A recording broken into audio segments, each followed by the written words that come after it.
मास में शिव शक्ति पूजन एवं सावन का महात्मा। भाग 2। भाग 1 में हम स्पष्ट रूप से देख चुके हैं कि Sawan maas stands for rebirth and regeneration, अर्थात सावन मास में पांचों तत्वों का अर्थात सभी एलिमेंट्स का जो लाइफ के लिए रिक्वायर्ड है उनकी एक ऐसी संतुलित और एक प्रोपोर्शनल पोजीशन होती है कि उस समय रीबर्थ एंड रीजनरेशन स्वतः होने लगता है। अब इसका इम्प्लीकेशन आइए देखते हैं जीव जगत में। जीव जगत में विविध प्रकार के जीव, उन सभी जीवों के अपने अपने जड़ तत्वों से बने शरीर, परंतु यह विकास के स्तर से देखा जाए तो ये सभी शरीर जो जीवों के हैं, विविध प्रकार के जीवों के हैं, उनका सबका अलग अलग स्तर है।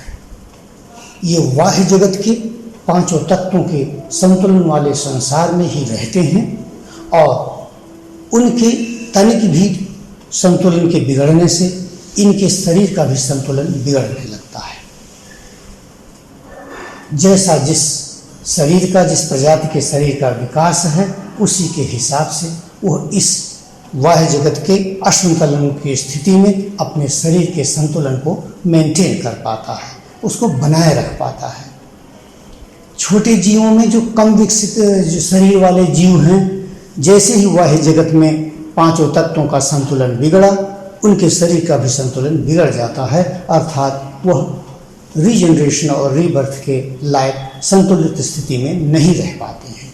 यही कारण है कि सभी लोअर काइंड ऑफ जो एनिमल्स हैं या प्लांट्स हैं, उनका रीबर्थ और रीजनरेशन का इस पूरे साल के चक्र में एक समय होता है।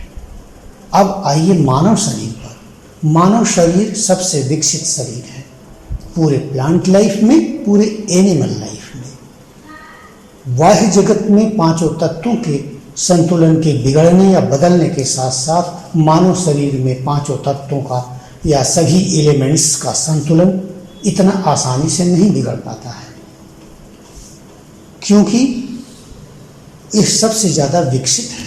इसीलिए मानव शरीर साल भर के पूरे चक्र में ज़्यादा से ज़्यादा समय तक रीबर्थ और रीजनरेशन के लिए कैपेबल होता है। अर्थात मानव शरीर का सावन पूरे वर्ष के चक्र में अन्य जीवों की अपेक्षा अधिक लंबा होता है। साइंस एंड टेक्नोलॉजी के डेवलपमेंट के साथ साथ मनुष्य ने अपने शरीर के पांचों तत्वों के संतुलन को बनाए रखने के लिए और बहुत सारे भी विकास कर लिया है, जिससे कि यह शरीर और भी कैपेबल, या यूँ कहा जाए कि पूरे साल के चक्र में और अधिक से अधिक दिन तक यह अपने को संतुलित अवस्था में रख पाता है। यही कारण है कि मानव शरीर most of the time during the year is in the position and is capable for rebirth and regeneration। यह तो हुआ मानव जीवन में मानव शरीर के सावन का विवेचन, जिसके अनुसार भिन्न लिंगी शरीरधारी जीवन ऊर्जाएं वर्ष चक्र में अधिक से अधिक समय तक संतुलित रहती हुई अंतःक्रिया के योग्य बनी रहती हैं।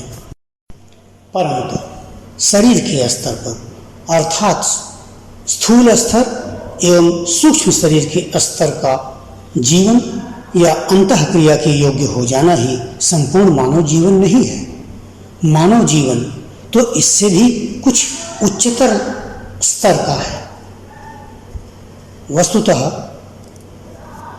यह दोनों ही स्तर, स्थूल स्तर अर्थात पांच जड़ तत्वों के बने हुए शरीर का स्तर और अंतःकरण का स्तर, मन बुद्धि और अहंकार का स्तर, ये दोनों ही महाप्रकृतियां जिस परम ऊर्जामय और परम चेतन पुंज से विस्तार को प्राप्त हुई हैं, वहां तक वापस पहुंचना, उसमें विलय होना, इसकी संपूर्ण चक्र प्रक्रिया होगी जीवन की। अतः मनुष्य इतने मात्र से संतुष्ट नहीं होता। प्राचीन भारतीय साहित्य में यही दोनों महाप्रकृतियां जो मानव व्यक्तित्व में व्याप्त हैं, अर्थात स्थूल शरीर और सूक्ष्म शरीर, इनको सती की संज्ञा दी गई, क्योंकि इनका गंतव्य केवल प्राकृतिक स्तर पर ही नहीं है। इसको तो अभी तपना है, इसको तो अभी अपने उद्गम अर्थात परम ऊर्जामय और परम चेतन शिव में इसको विलीन होना है, अभी उसकी ओर उन्मुख होना है, उधर चलना है। इसलिए इसको तपना पड़ता है और अपने को शिव के अनुरूप ढालना पड़ता है। इसलिए यह सती है।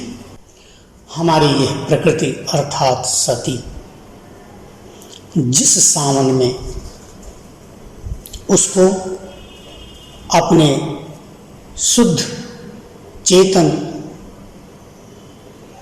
गंतव्य का एहसास होगा, जब उसको शिव की पहचान होगी अर्थात उसको शिव से प्यार होगा, वही सावन हमारे मानव व्यक्तित्व के लिए, हमारे अंतःकरण स्तर के लिए, हमारे संपूर्ण जीवन और व्यक्तित्व के लिए सबसे ज़्यादा महात्म का होगा।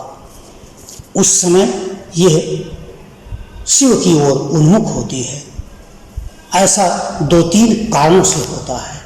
एक तो यह कि वह इस शरीर के स्तर पर, स्थूल शरीर के स्तर पर संतुलन प्राप्त करके सभी भोगों को भोग चुकी है और यहाँ पर इस प्रकृति में व्याप्त सुख और दुख, प्राप्तव्य प्राप्त होने पर सुख और उसके नष्ट होने पर दुख, यहाँ पर मिलन और विछोह, यहाँ पर प्राप्तव्य के न प्राप्त होने का भय, सारे दूषण इस सती ने झेले हैं। वह इसी में भटक रही थी और इसी में आनंद और शांति ढूंढ रही थी, परंतु उसको यह लगा कि यह तो अधूरा जीवन है, यह तो क्षणभंगुर जीवन है। इसके आगे उसका जो उद्गम है, जहाँ से वो दोनों महाप्रकृतियाँ उसकी विस्तार को प्राप्त हुई थी, उसमें विलय होना ही परम शांति है, अर्थात अपने शिव को प्राप्त करना ही परम शांति है, जो जन्म और मृत्यु से परे है, जो प्रकृति के सभी द्वंद्वों से परे है।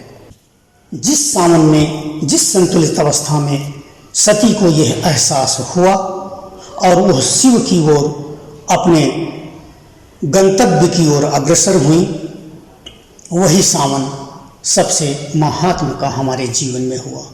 जिस समय हमारी प्रकृति हमारे आत्म तत्व की ओर अग्रसर होना शुरू हुई और ऐसा करने के लिए उसको प्रकृति से अपने को समेटना पड़ा, तब उनकी तपस्या प्रारंभ हो जाती है। वो अपने को शिव के अनुरूप ढालने में लग जाती हैं, वो शिव के निर्देशन को पकड़ने की कोशिश करने लगती हैं और यहीं से उनकी तपस्या आरंभ होती है। इसमें बहुत लंबा समय लग जाता है। सती को तो ऐसा कहा जाता है कि 7 जन्मों का समय लगा था अपने को शिव के अनुरूप ढालने में।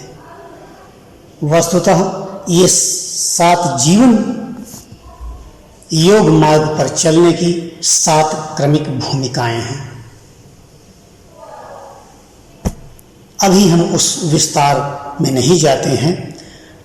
चलिए हम आते हैं कि इस लंबे अंतराल के बाद जब सती की तपस्या पूर्ण होती है, अर्थात हमारे ही अंदर व्याप्त हमारी जो शरीर है, हमारा जो मन बुद्धि और अहंकार है, जब ये पूर्णतः हमारे अंदर बैठे आत्म तत्व के निर्देशन को पकड़ने लगते हैं, उसको सुनने लगते हैं और उसको पालन करने लगते हैं, तो ऐसा करने में जो उनकी प्रवृत्ति अभी बिखरी हुई थी प्रकृति में, उधर से अपने को समेटते हैं और इस तरीके से वो अपने को तपाते हुए शिव की ओर, आत्म तत्व की ओर अग्रसर होते हैं।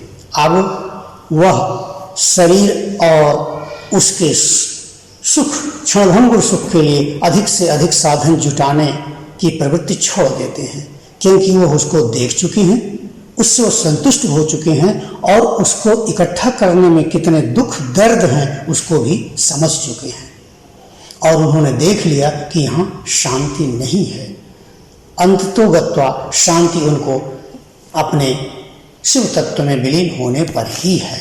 तब वो उधर की ओर पूर्णतः उन्मुख होकर चलते हैं और यही है सावन मास का व्रत, अर्थात हमें प्रकृति के भोगों से अपने को समेटना है, हमको व्रत करना है, हमें उधर को भोग को छोड़कर अब हमें आत्म तत्व का मनन चिंतन करना है और उस मार्ग को पहचानना है और उस पर चलना है। सावन मास में व्रत का यही सच्चा अर्थ है।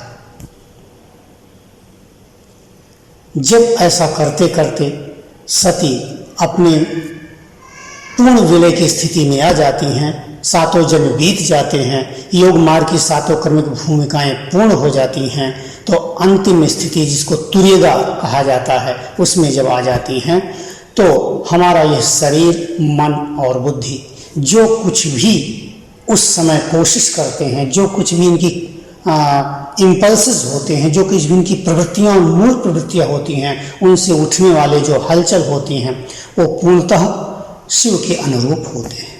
अर्थात यह शरीर और आत्मा एकाकार हो गए, शिव और शक्ति एकाकार हो गए, दोनों का पूर्ण विलय हो गया।